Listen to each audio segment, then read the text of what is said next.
جو کہ مصروف سلام شہداء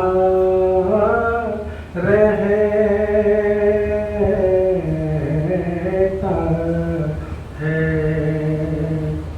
وہ رہتا نہیں پر نام سدا رہتا ہے، جو کہ مصروف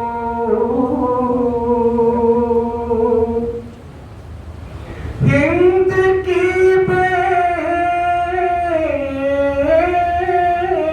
نے زندہ میں سکینہ سے کہا سر تیرا کس لیے اے بہنا کھلا رہتا ہے، جو کہ مصروف سلام شہداء رہتا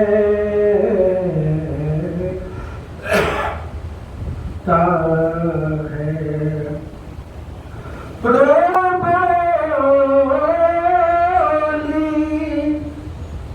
یتیموں کی نشانی ہے یہی، کرتا بے وارث بچوں کا پھٹا رہتا ہے، جو کہ مصروف شام ہوتی ہے تو اونٹوں سے اترتے ہیں حرم، نیز پر ہی سر شبیر چڑھا رہتا ہے، جو کہ مصروف سلام شہداء رہتا ہے۔ شمر کہتا تھا یہی ماں ہے علی اکبر کی، جس کا ایک ہاتھ کلیجے پہ دھرا رہتا ہے، جو کہ مصروف خواب میں آن کے عابد سے یہ چہنے پوچھا، بیٹا احوال تیرا قید میں کیا رہتا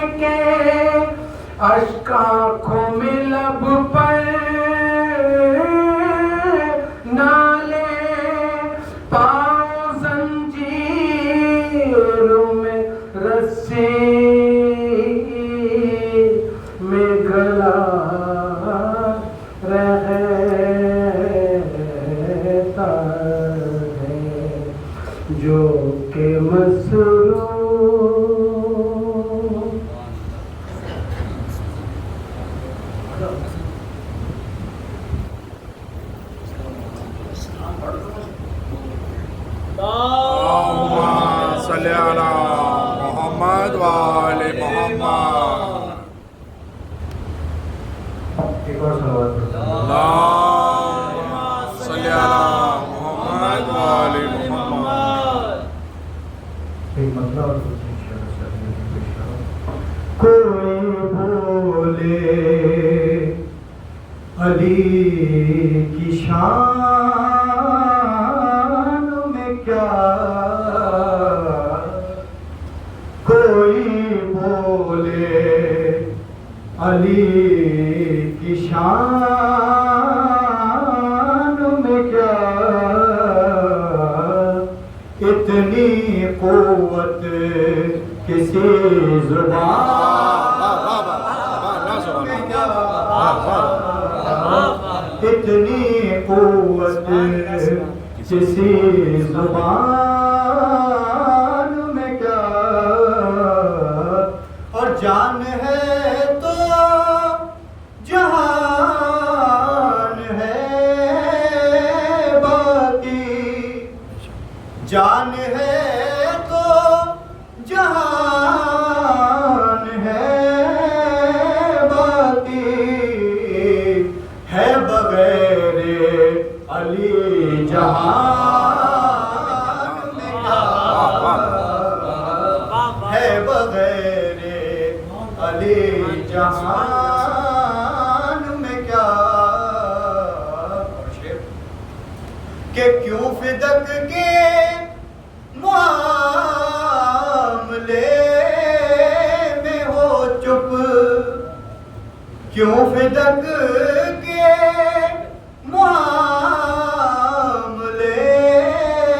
میں ہو چپ،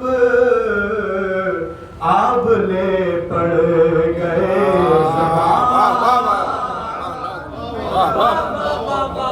کیوں فدق کے معاملے میں ہو چپ،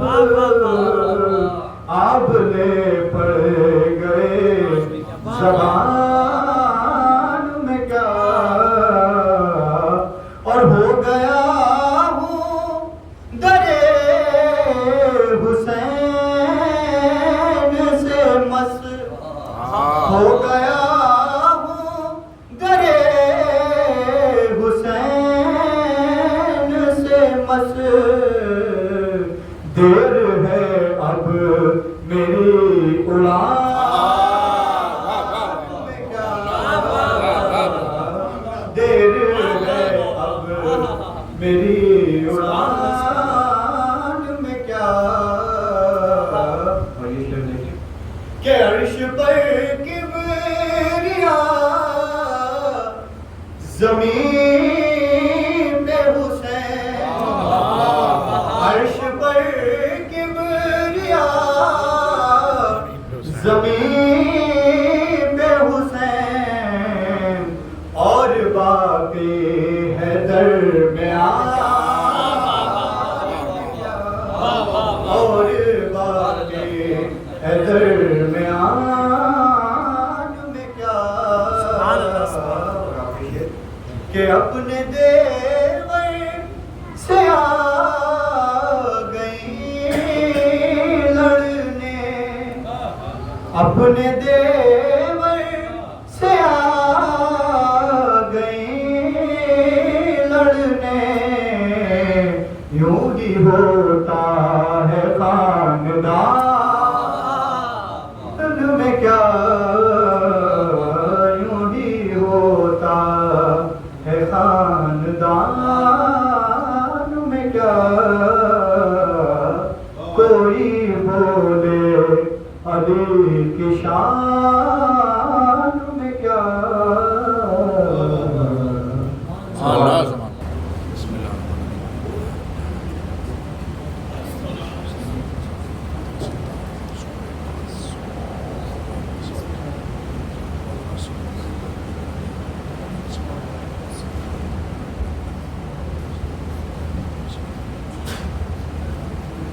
لا حول ولا قوة إلا بالله العلي العظيم، أعوذ بالله من الشيطان اللعين الرجيم، بسم الله الرحمن الرحيم، الحمد لله الذي هدانا لهذا وما كنا لنهتدي لولا أن هدانا الله لقد جاءت رسول ربنا بالحق الصلاة والسلام والتحية والإكرام على وعلى الحسنين جد الحسن والحسين اللهم صل على محمد وآل محمد والدي الطيبين الطاهرين المعصومين ورحمة الله على أعدائهم أجمعين. أما بعد فقد قال سبحانه وتعالى في كتابه المجيد بسم الله الرحمن الرحيم وما خلقت الجن والإنس إلا ليعبدون. صلوات محمد. اللهم صل على محمد وآل محمد. تمام تعریفیں اس وحدہ شریک کے لیے جو سمندروں کا خالق ہے، جو دریاؤں کا مالک ہے، جس نے نہریں بنائی، جس نے چشمے بنائے، مگر کمال یہ ہے کہ سمندروں کا خالق ہونے کے باوجود وہ سمندروں کے پانی سے اتنی محبت نہیں کرتا جتنے امام حسین کے غم میں آنکھ سے نکلے ہوئے آنسو سے کرتا ہے.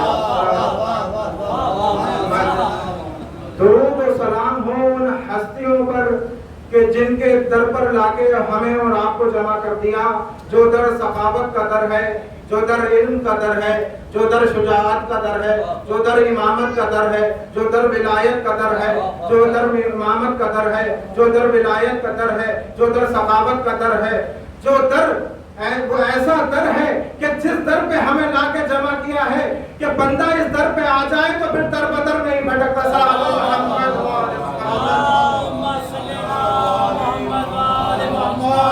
میں نے جس آیت کریمہ کی تلاوت کرنے کا شرف حاصل کیا الزاریات کی آیت ہے. خداوند عالم اپنی کتاب میں ارشاد فرما رہا ہے کہ ہم نے جن و انس کو اس لیے خلق کیا ہے مگر کہ میری عبادت کرے. کہ دیکھیں سب سے پہلے تو اللہ نے اس آیت میں انسان کی خلقت کا مقصد بیان کیا کہ اللہ نے انسان کو بے مقصد نہیں خلق کیا ہے. دیکھیں ویسے تو اللہ نے جتنی بھی مخلوقات کو خلق کیا ہے ان کے خلق کرنے کا ایک مقصد ہے. بے مقصد کوئی مخلوق کو خلق نہیں کیا. جس مخلوق کو آپ دیکھ لیں، جمادات کو دیکھ لیں تو اس کے لیے بھی کوئی مقصد ہے، نباتات کو دیکھیں تو اس کا بھی ایک مقصد ہے، حیوانات کو دیکھیں تو اس کا بھی ایک مقصد ہے. اللہ بتانا یہ چاہتا ہے کہ ہم نے انسانوں کو ایسے خلق کر کے نہیں چھوڑ دیا بلکہ انسانوں کی خلقت کا ایک مقصد ہے مگر کہ میری عبادت کریں. دیکھیں جس اللہ نے انسان کو اس لیے خلق کیا کہ میری عبادت کرے، وہاں مرکز عبادت اپنی ذات کو رکھا کہ میری عبادت کرے. دیکھیں حیوانات کو بھی اللہ نے خلق کیا ہے لیکن اشرف المخلوقات جس کو بنایا ہے وہ انسان ہے. دیکھیں حیوانات میں بھی کچھ صفاتیں پائی جاتی ہیں اور انسانات میں بھی جو صفاتیں پائی جاتی ہیں. دیکھیں کھاتا حیوان بھی ہے، انسان بھی ہے، سوتا حیوان بھی ہے، انسان بھی ہے، چلتا حیوان بھی ہے، انسان بھی ہے. لیکن حیوان کو یہ نہیں پتا کہ کسی کے کھیت میں اگر منہ ڈال دے تو اسے یہ علم نہیں ہے کہ یہ اپنا ہے یا غیر کا ہے، یعنی اسے حرام اور حلال کی تمیز نہیں ہے. اللہ نے انسان کو اشرف المخلوقات خلق کیا تو اللہ نے انسان کو نعمت عقل عطا کی. انسان عقل کے ذریعے فیصلہ کر سکتا ہے کہ یہ حلال ہے یا حرام ہے. جو ہم کھانا کھا رہے ہیں یہ حلال کا ہے یا حرام کا ہے.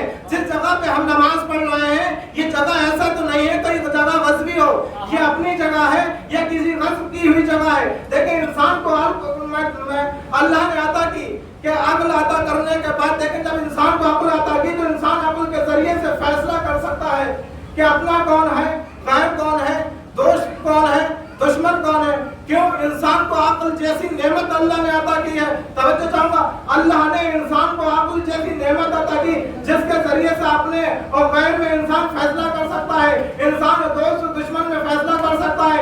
انسان یہ بھی دیکھ سکتا ہے کس سے محبت کرنا چاہیے اور کس پہ لعنت کرنا چاہیے.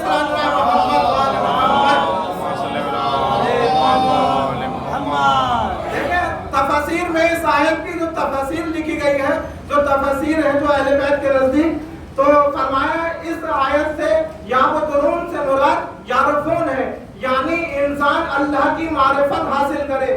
عبادت انسان کی جب ہی قبول ہوگی جب انسان اللہ کی معرفت حاصل کرے گا، ورنہ کوئی بھی عبادت انسان کرتا رہے اور بغیر معرفت کے کرے تو وہ قابل قبول نہیں ہے. دیکھیں معرفت حاصل ہو تو کیسے حاصل ہو؟ اس لیے کہ ہم وہاں تک جا نہیں سکتے وہ یہاں تک آ نہیں سکتا. اگر ہم چلے گئے تو بندے نہ رہیں اور وہ آ جائے تو معبود نہ رہے. صلوات محمد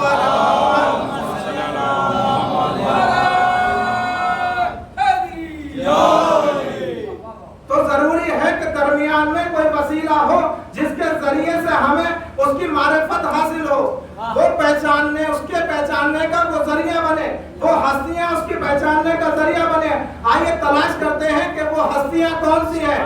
وہ خالق تو تھا جن کو خلق کر کے خالق کرایا, وہ معبود تو تھا لیکن ابھی تک کسی نے عبادت نہیں کی تھی, جنہوں نے عبادت کری تو وہ معبود کرایا.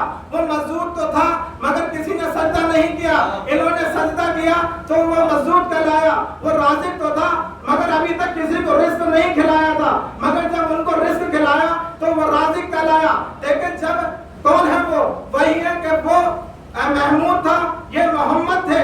وہ اللہ تھا, یہ علی تھے. وہ فاطر السماوات تھا, یہ فاطمہ ہے. وہ محسن ہے, یہ حسن ہے. وہ قدیم الاحسان ہے, یہ حسین ہے. صلوات محمد ان کو اللہ نے اپنی معرفت کا ذریعہ بنایا. معرفت کب حاصل ہوگی؟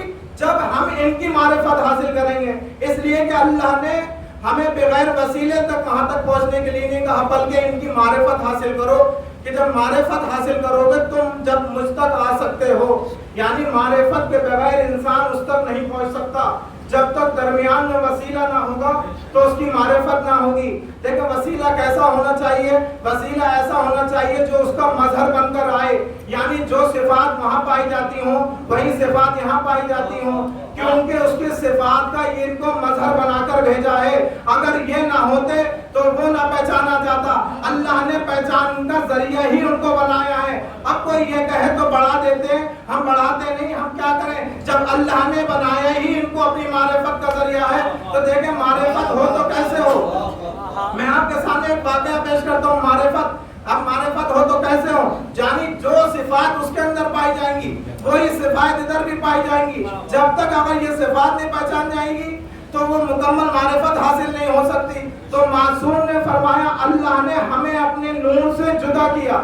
دیکھیں یہاں جدائی وہ نہیں ہے جو ہم اور آپ سمجھتے ہیں کہ انسان کسی پھل کو بیچ میں سے کاٹ لے یا اس میں سے پھاگ نکال لے تو وہاں جو پھل ہے وہ ناقص رہ جائے گا. ایسا نہیں ہے, بلکہ ان کو اللہ نے ایسے خلق کیا, ایسا سمجھے جیسے ایک چراغ سے دوسرا چراغ روشن کیا جائے, دوسرے چراغ سے تیسرا چراغ روشن کیا جائے, تیسرے چراغ سے چوتھا چراغ روشن کیا جائے. اور یوں سمجھے دیکھیں اگر انسان مجلسیں کراتا ہے, آپ بھی مجلسیں کراتے ہیں, سبیل امام حسین کا انتظام کراتے ہیں. دیکھیں جز جب بھی کل سے جدا ہوتا ہے تو اپنے تمام صفات لے کر جدا ہوتا ہے. آپ کہیں گے کیسے؟ دیکھیں آپ سبیلے لگاتے ہیں, سبیلوں میں شربت بنایا جاتا ہے, اس میں شربت میں جب شکر ملائی جاتی ہے تو انسان پورا شربت پی کے نہیں چیک کرتا, بلکہ ایک مختصر سا شربت پینے کے بعد بتا دیتا ہے یہ میٹھا اتنا ہے, یہ اتنا میٹھا ہے, اس میں کلر اتنا ہے, اس میں دودھ اتنا ہے. دیکھیں جب اللہ نے ان کو معرفت کا ذریعہ بنایا تو اپنے نور سے خلق کیا.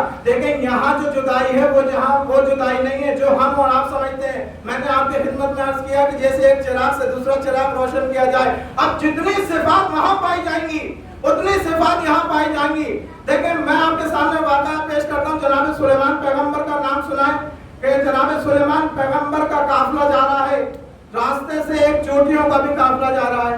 تو چوٹیوں کے سردار نے چوٹیوں سے کہا اندر چلی جاؤ, اندر چلی جاؤ, اندر چلی جاؤ, کہیں ایسا نہ ہو تمہیں سلیمان کا لشکر کچل دے, کہیں ایسا نہ ہو تمہیں سلیمان کا لشکر کچل دے. یہ واقعہ میں آپ کو تمہید میں ایک واقعہ تک لانے کے لیے سنا رہا ہوں. کہیں ایسا نہ ہو کہ تمہیں سلیمان کا لشکر کچل دے. جہاں وہ صفات اس میں پائی جاتی ہیں وہ صفات ان کے اندر بھی پائی جانا چاہیے, تبھی تو ہمیں اس کی حقیقت کی معرفت ہوگی. مولا کل شیء قدیر ہے تو کیسا ہے, وہ متکبر ہے تو کیسا ہے, وہ رازق ہے تو کیسا ہے, وہ عالم ہے تو کیسا ہے, وہ رحمان ہے تو کیسا ہے. لیکن جناب سلیمان کا پیغمبر کا لشکر جا رہا ہے, قافلہ جا رہا ہے, چوٹیوں کو سردار نے کیا کہا اندر چلی جاؤ, اندر چلی جاؤ, کہیں ایسا نہ ہو تمہیں سلیمان پیغمبر کا لشکر کہیں ایسا نہ کچل دیں. اب یہ آواز جناب سلیمان پیغمبر نے سنی. دیکھیں بہت توجہ, جناب سلیمان پیغمبر کون ہے؟ نبی ہے. اور نبی کون ہے؟ جو محمد کے پسینے کا قطرہ ہے. بہت توجہ, جو محمد کے پسینے کا قطرہ ہو. اس نے یہ آواز سنی, لیکن جو ان کے ساتھ تھے انہوں نے آواز نہیں سنی. تو یہاں پر فیصلہ ہو گیا, جو نبی کے ساتھ ہوتے ہیں وہ اور ہوتے ہیں, نبی اور ہوتا ہے. محمد والے محمد, یہ ہے جناب سلیمان پیغمبر اور مولا کائنات. اور جناب سلیمان ایک راستے سے جا رہے تھے. جب مولا کائنات کا گزر وادی نمل سے ہوا, دیکھیں یہی واقعہ تک لانا تھا, وادی نمل سے ہوا. جناب سلیمان نے کہا کہ مولا تعریف کے لائق ہے تو خدا کہ جو ان چوٹیوں کی تعداد جانتا ہے.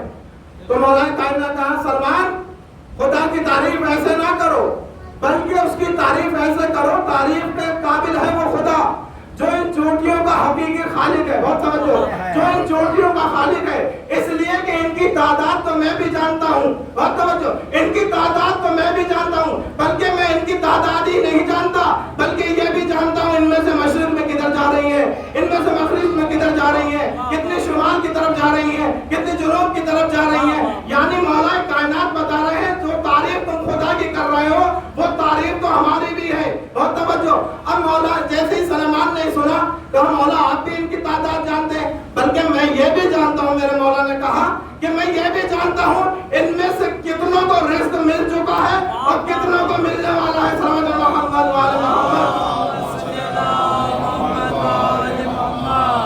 جناب سلیمان کو ہم نے قریب بلایا, سلیمان ادھر آؤ. ایک مرتبہ امام مبین ساقی کوثر, امام مبین ساقی کوثر علی نے ایک مرتبہ اپنا ید اللہ ہاتھ اٹھایا.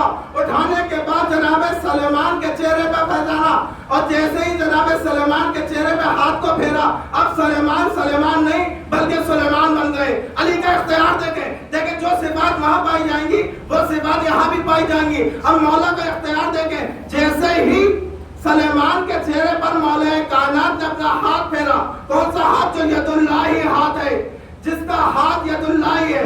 اپنا ہاتھ جیسے ہی چہرے پہ پھیرا, اب سلیمان بن گئے. اب سلیمان سے کہا سلیمان سنو یہ چوٹیاں کیا کہہ رہی ہیں.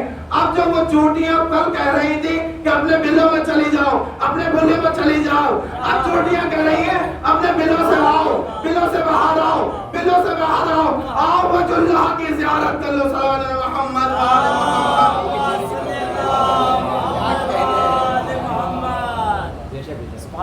لیکن جو صفات وہاں پائی جاتی ہیں وہی صفات یہاں پائی جاتی ہیں. پہچانا کیسے جائے؟ جب یہ عمل کر کے دکھائیں گے تو اس کی معرفت ہوگی. لیکن یہ خدا نہیں ہے, اللہ نے ان کو اپنی معرفت کا ذریعہ بنا کے بھیجا ہے. ان کی معرفت کے ذریعے سے اس کو پہچانا جائے. جتنا انسان ان کے قریب آتا رہے گا اتنا انسان خدا کے قریب آتا رہے گا. لیکن جتنی صفات وہاں پائی جاتی ہیں اتنی صفات یہاں بھی پائی جانا چاہیے. دیکھیں وہ ہے کن فیکون کا مالک, تو کیسے پتا چلے کہ وہ کن فیکون کا مالک ہے؟ دیکھیں ابھی میں نے آپ کے سامنے مولا کائنات کا واقعہ پڑھا. ابھی دنیا مولا تو دور مولا کے غلاموں کو نہیں سمجھی. اگر انہیں کو سمجھ لیتی تو مولا کائنات کے اختیار پہ زمانہ کبھی شک نہیں کرتا. یہ شک کرنے کی وجہ ہی یہ ہے کہ ابھی تک غلاموں کو نہیں سمجھا. غلاموں کو دنیا سمجھ لے تو علی کا اختیار سمجھ میں آ جائے گا. کون ہے؟ چاہنے والا بہلول. جناب بہلول ایک راستے سے جا رہے ہیں اور اپنے عصا سے گفتگو کر رہے ہیں. کبھی آسمان کی طرف دیکھتے ہیں, کبھی اپنے عصے کی طرف دیکھتے ہیں, جسے وہ اپنی سواری سمجھا کرتے تھے. اور سواری سمجھا کرتے اتنے میں ہارون رشید کا گزر ہوا. جیسے ہی ہارون گزرا اس نے دیکھا, بھائیو کیا کہہ رہے ہو؟ کہا میں اللہ اور بندے میں صلح کرا رہا ہوں, اللہ اور بندے میں صلح کرا رہا ہوں. کہا کیا نتیجہ نکلا؟ کہا نتیجہ یہ نکلا اللہ مان گیا ہے, بندے نہیں مانتے. بہت توجہ, اللہ مان گیا ہے, بندے نہیں مانتے. اس واقعے میں بھی ایک پیغام ہے. اب سن لیا. کچھ دن کے بعد میں پھر گزر ہوا, پھر دیکھا بہلول وہی کہہ رہے ہیں. کہا آپ کیا کہہ رہے ہو؟ کہا اللہ بندے میں صلح کرا رہا ہوں. کہا کیا نتیجہ نکلا؟ کہا بندے مان گئے, اللہ نہیں مانتا.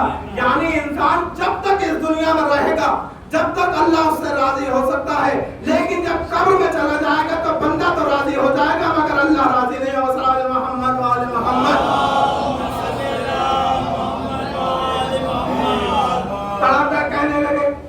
تم نے ہمارے خاندان کی ناک کٹا دی ہے، تم تو ایسے باتیں کر رہے ہو، تم کیسی باتیں کرتے ہو، اور تم تو دیوانے ہو گئے. دیکھیں ان کو دانا کہتے تھے اور دشمن دیوانہ کہتے تھے. اور توجہ، دشمن دیوانہ کہتے تھے. کہا کہ کیسے تو اچھا یہ ہے کہ تم مر جاتے، بس بہلول لیٹے اور کہتے ہوئے کہ ہم مر گئے، بہلول مر گئے، بہلول مر گئے. اب ہزاروں سنے گا، بہلول مر گیا، بہلول کا غسل و کفن ہو گیا. غسل و کفن ہونے کے بعد میں جنازہ لیا جا رہا ہے. اب خود بھی آگے بڑھے گا، ہم کاندھا دے دے. کاندھا دیتے ہوئے ان کے دل میں خیال آیا اور ایک مرتبہ کہا کاش بہلول سے یہ نہ کہتا، بہلول تو اپنے دل پہ لے گیا. بہلول سے یہ نہ کہتا تو بہلول زندہ ہوتا. تو بہلول اٹھ گئے. اٹھنے کے بعد کہا کہ لو ہم زندہ ہو گئے. جب علی کے چاہنے والوں کا یہ اختیار ہے تو خدا علی کا کیا اختیار ہے؟ صلی اللہ علیہ محمد.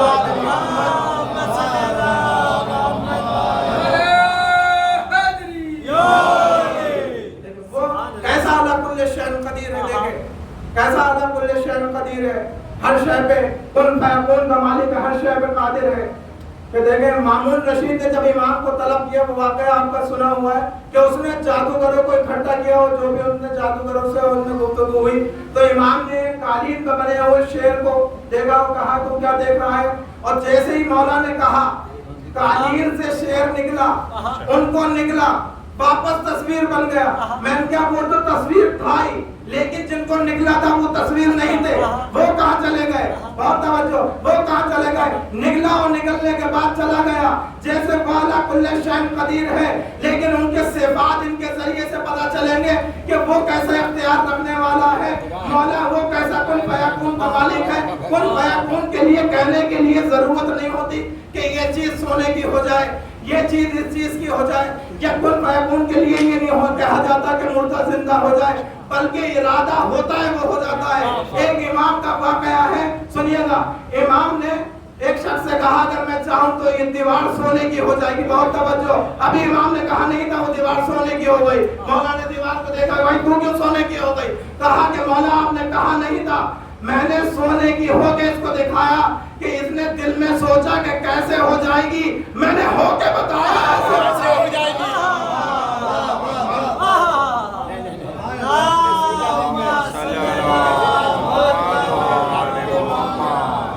تو متکبر ہے تو کیسا متکبر ہے، کیسے پتہ چلے؟ دیکھیں آئیے عزیزارو، پتہ کیسے چلے یہ کہ وہ متکبر کیسا ہے؟ صفات تو اس کی ہے لیکن ظاہر ان سے ہوگی. مولا کائنات جنگ احزاب میں جب عمر کا سر قلم کر کر مولا علی چلے، ایک ہاتھ میں ذوالفقار ہے، ایک ہاتھ میں عمر کا سر ہے اور مولا چل رہے ہیں. تاریخ کہتی ہے جیسے علی قدم رکھ رہے تھے تو علی کے قدم کی دھمک محسوس ہو رہی تھی، علی کے قدم کی دھمک محسوس ہو رہی تھی. یہ شکایت اللہ کے رسول کے پاس کسی نے جا کے کہا کہ آج دیکھیں علی کتنے تکبر بھرے انداز میں چل رہے ہیں، وہ متکبر کیسا ہے. دیکھیں ہر کسی کے لیے تکبر اچھا نہیں ہے، لیکن اسی کے لیے اچھا ہوگا جس کے لیے اچھا اللہ کے. بہت توجہ. انہوں نے جا کے کہا کہ آج علی دیکھیں کیسے تکبر آنا انداز میں چل رہے ہیں. جیسے انہوں نے کہا تو رسول اللہ نے جلال میں آ کے کہا آج اللہ کو علی کا یہی انداز پسند ہے، آج اللہ کو علی کا یہی انداز پسند ہے. عزیزانو پتہ کیسے چلے؟ اس کی صفات اس کے ذریعے سے ظاہر ہوں گی. وہ رازق ہے تو کیسا رازق ہے؟ دیکھیں ایک ہے سخی اور ایک ہے بخیل. بخیل وہ ہے جو خود کھائے دوسروں کو نہ کھلائے، سخی وہ ہے جو خود کھلائے اور دوسروں کو بھی کھلائے. لیکن ایک وہ ہے نہ خود کھاتا ہے نہ دوسروں کو کھلاتا ہے. اس کی صفات ان سے کیسے پتہ چلے؟ لیکن یہ کھاتے تو ہیں، اس کے رزاق ہونے کا پتہ کیسے چلے؟ امام حسن امام حسین نے جب روزے رکھے تو سائل آیا، بھوک نے بتایا کہ یہ بھوکے تھے. سائل کو دے کر بتایا کہ وہ رازق کیسا ہے. صلی محمد وآل محمد. ایسی آپ دیکھتے چلے جائیں جتنے صفات اس کے اندر پائے جاتے ہیں وہ سارے صفات ان کے اندر پائے جاتے ہیں، اس لیے کہ اللہ نے ان کو اپنی معرفت کا ذریعہ بنایا. اگر یہ نہ ہوتے تو وہ نہ پہچانا جاتا. اسی لیے اللہ کے رسول نے فرمایا ھذا حسین فارفوہ، یعنی پہچانو یہ میرا حسین ہے. دیکھیں جن کے سامنے نبی کہہ رہے ہیں وہ کیا حسین کو نہیں جانتے تھے؟ امام حسین کو نہیں جانتے تھے بلکہ جانتے تھے. نبی بتا رہے ہیں جاننے کی اہمیت اور ہے، پہچاننے کی اہمیت اور ہے. جو جاننے والے اور ہوتے ہیں، پہچاننے والے اور ہوتے ہیں. اگر انسان کی آپ معرفت حاصل کرنا چاہیں تو انسان کو دو ذریعے سے پہچانیں گے، یا حسب کے ذریعے سے پہچانیں گے یا اس کے نسب کے ذریعے سے پہچانیں گے۔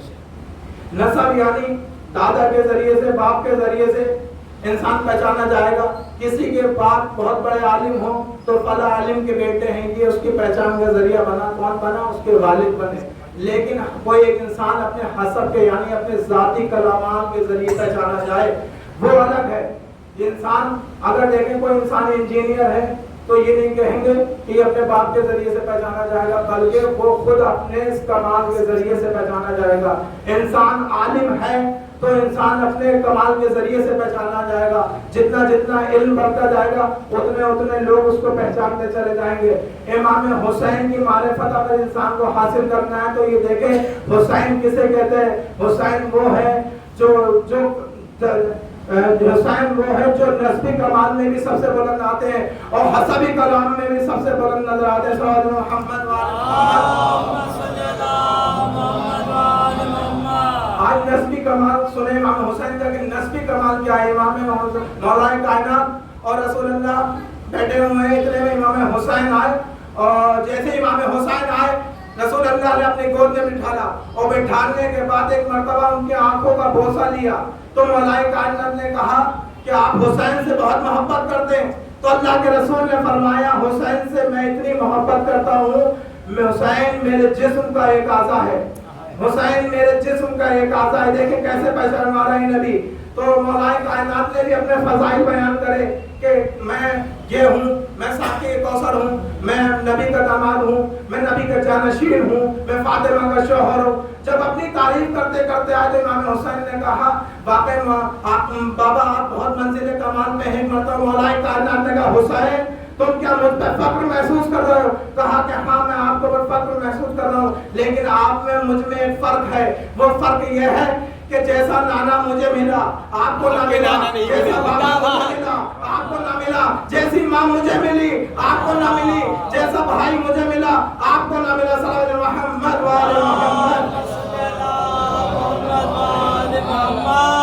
جتنی معرفت ان کی ہوتی جائے گی انسان خدا کے قریب آتا رہے گا۔ دیکھیں انسان نماز پڑھتا ہے کیا کہتا ہے؟ قربتاً الی اللہ۔ جب تک قربت حاصل نہیں ہوگی تو نمازی نہیں کہلائے گی۔ انسان اللہ کی قربت حاصل کرنا چاہتا ہے تو چاہیے کہ وہ اہل بیت کی معرفت حاصل کرے۔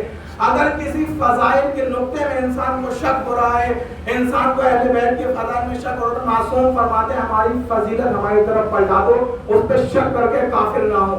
اور توجہ، اس پہ شک کر کے کافر نہ ہو، اس لیے کہ علی کو ہم نہیں سمجھتے۔ علی کو سمجھنا ہے تو نبی کے ذریعے سمجھنا ہوگا، علی کو سمجھنا ہے تو نبی کے ذریعے سمجھنا ہوگا۔ کیا فرمایا؟ علی کو کسی نے نہیں پہچانا سوائے میرے اور اس کے، اللہ کو کسی نے نہیں پہچانا سوائے میرے اور علی کے۔ یعنی وہاں اللہ کو پہچاننے والے کے لیے ایک بڑا ہے ایک چھوٹا ہے، لیکن جب مولا کائنات کی منزل آئی تو اللہ کے رسول فرما رہے ہیں کہ علی کو کسی نے نہیں پہچانا سوائے اس کے یا میرے۔ یعنی کائنات میں علی کی معرفت حاصل کرنا کوئی چاہتا ہے یا ان کے مقام کو سمجھنا چاہتا ہے، اب بڑھا دیتے ہیں کہنے سے پہلے یہ سوچ لے یا تو نبی جیسا ہو یا پھر اس جیسا ہو۔ صلی اللہ علیہ محمد وآل محمد۔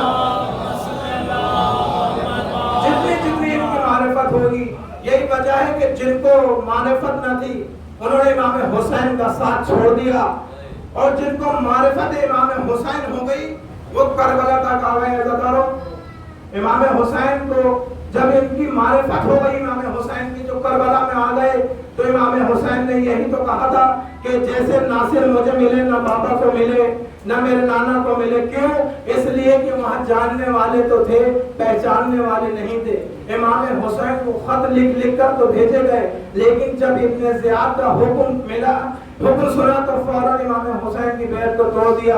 کربلا میں کتنے آئے؟ صرف اور صرف 72 جن کو معرفت تھی۔ ان کی معرفت کی منزل یہ تھی کہ کوئی حر نظر آیا، اور توجہ، حر جیسے نظر آئے اور امام حسین کی معرفت کا عالم یہ تھا کہ امام حسین کہہ رہے ہیں اگر تمہیں چاہتے ہو مجھ سے جانے سے شرم محسوس کرتے ہو میں چراغ کو جائے دیتا ہوں. امام حسین نے کہا کہ نہیں آقا ہم چراغ کو جانے سے بھی نہیں جائیں گے, اگر ہمیں قتل کر دیا جائے دوبارہ زندہ کر دیا جائے تو ہم پھر بھی آپ کا ساتھ نہ چھوڑیں گے. کیوں؟ اس لیے کہ ان کو امام حسین کی معرفت تھی. جتنی معرفت انسان کو ہوتی جائے گی وہ خدا کے قریب ہوتا جائے گا. یہ عزاداری یہ مجلسیں صرف اور صرف اس لیے کی جاتی ہیں تاکہ امام حسین کے ذکر کے ذریعے سے اس کی معرفت حاصل کی جائے. عزادارو امام حسین کی جن کو معرفت تھی وہ کربلا میں آ گئے. عزادارو امام حسین صبح سے شام تک لاشوں پہ لاشیں لاتے رہے. عزادارو امام حسین نے جب سب شہید ہوتے رہے ایک منزل وہ بھی آئی 18 برس کا کڑیا جان جو آنکھوں پر نور تھا. عزادارو جو ہم شکل پیغمبر تھا وہ امام حسین کے پاس آنے کے بعد اجازت طلب کر رہا ہے. عزادارو وہ منزل کیسی ہوگی اگر ہمارے یہاں کسی جوان کا انتقال ہو جائے تو کسی کا باپ بزرگ ہو تو عزادارو ان کو قریب نہیں آنے دیتے. اگر قریب بھی آتا ہے تو عزادارو محسوس کیے گا کوئی جوان کھڑا ہوتا ہے اس کے باپ کا شانہ پکڑ لیتا ہے. عزادارو کوئی دائی جانب سے کھڑا ہوتا ہے اس کے باپ کا شانہ پکڑ لیتا ہے. کیوں؟ اس لیے کہ جوان گزر گیا ہے کہیں باپ کو وش نہ آ جائے. عزادارو حسین کتنا قریب ہے مولا, میرا حسین کتنا مظلوم ہے. عزادارو ذرا تصور کرو امام حسین لاشوں پہ لاشیں لے کے آئے. وہ منزل آئے جب علی اکبر آئے تو علی اکبر کو امام حسین نے اجازت دینے سے پہلے کہا علی اکبر جاؤ اپنی ماں سے اجازت لے لو, اپنی پھوپھی زینب سے اجازت لے لو. ہاں عزادارو علی اکبر ایک مرتبہ اس خیمے میں آئے جس میں ام لیلا تھی. عزادارو جیسے ہی ام لیلا کو دیکھا جوان علی اکبر نے اب جو منظر دیکھا ام لیلا مصلی عبادت پہ ہے اور جیسے علی اکبر کو دیکھا علی اکبر کو دیکھ کر کہہ دیا علی اکبر تم کیسے آ گئے؟ میں تو نماز شکرانے کی پڑھ کے دعا کر رہی تھی. اللہ کرے کہ علی اکبر کا لاشا آئے, اس لیے کہ ظالموں میں ایک ایسا ہے جو مجھے جانتا ہے, میری کچھ رشتہ داری ہے. میں یہ چاہتی تھی کہ علی اکبر کا لاشا آئے کہیں علی اکبر کے قدم پیچھے نہ ہٹ جائے. عزادارو ایک مرتبہ علی اکبر نے اجازت طلب کی. علی اکبر نے اجازت لینے کے بعد اب اس خیمے میں گئے اس جس میں جناب زینب تھی. اب جیسے ہی جناب علی اکبر کو دیکھا جناب زینب نے اپنا چہرہ گھما لیا اور جیسے ہی علی اکبر نے کہا پھوپھی اماں کیا بات ہے؟ کہا علی اکبر میں سمجھ گئی تم اس لیے آئے ہو کہ مرنے کی اجازت مل جائے. میں تمہیں کیسے اجازت دے ہوں؟ عزادارو جناب زینب سے اجازت لے لی. کہ جناب زینب سے علی اکبر نے کہا آپ کو آپ کی ماں فاطمہ کا واسطہ یہ بتا دیں پھوپھی آپ افضل ہیں یا فاطمہ.